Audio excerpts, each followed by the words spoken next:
Shorts, 4 bags. Oh, what? Shorts and a smoking kit and Narcan.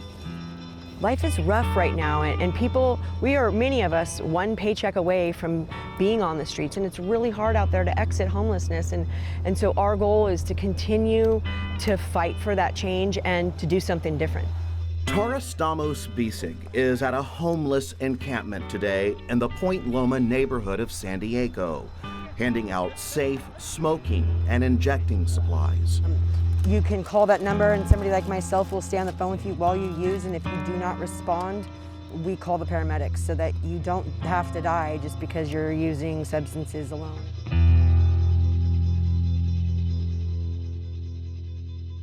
Tie off has cotton and a cooker. Tara and her husband Craig have a trunk full of supplies, including the overdose reversal drug Narcan and these fentanyl test strips. So wherever you're at, you can be safe in whatever you're doing with this kit. Tara runs a nonprofit called Harm Reduction Coalition of San Diego. She calls it a radical act of love. She's not just offering supplies to keep people alive, she's also offering hope and even hugs to those living on the street. You matter. You want a hug? I'll hug. Tara created the nonprofit after completing a new program at San Diego City College called PEER, or Program for Engaged Educational Resources. The creators of the PEER program believe it's the first of its kind in the nation that trains people how to work on the front lines with homeless individuals.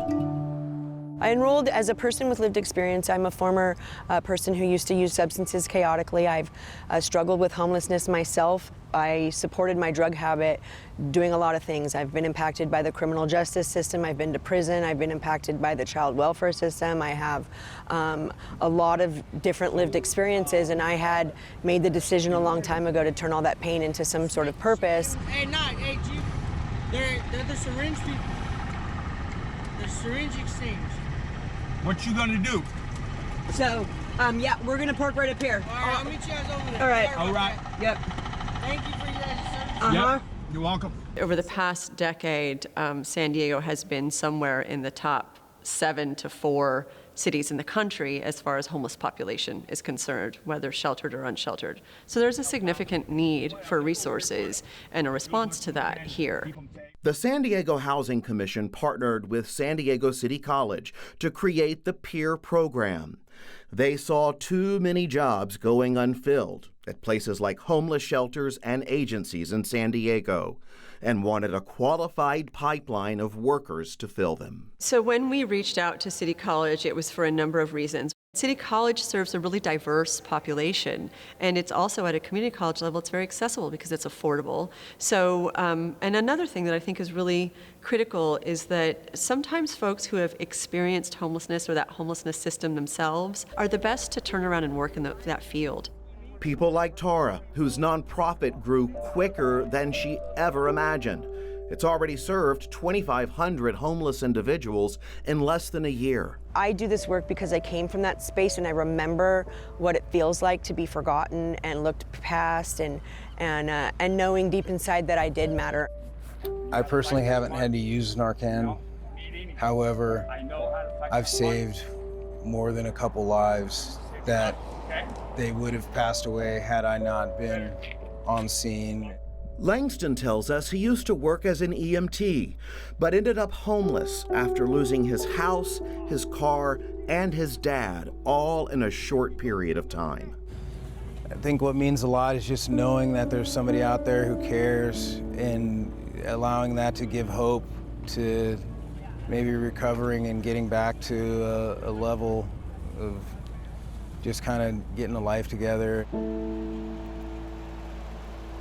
We get pushback from the community. We get pushback from individuals who don't want to see homeless individuals on the sidewalk, and that's okay, because we are not going to stop what we're doing, and we're going to keep going out there and keep providing people a way to have some humanity and dignity. Our students are thought leaders out in our communities. They are taking what we've done, what we've always done, and saying, how can we do this better?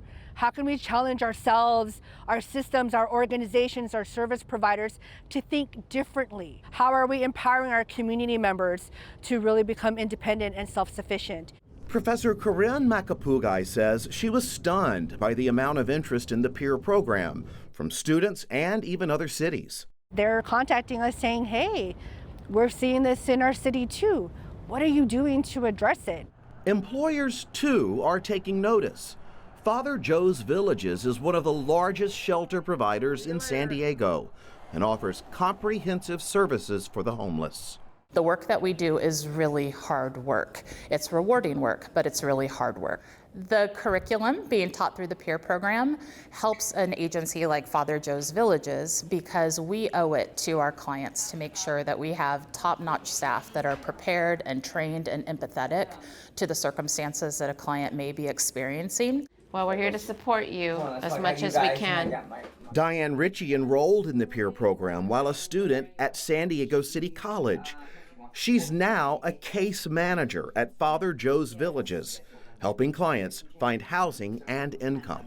When you see a client come in for the first time and they are broken, just completely broken, and you walk with them through that journey of brokenness, and they start to feel self-sufficient, and you can see that through them obtaining as simple as obtaining an ID, a social security card.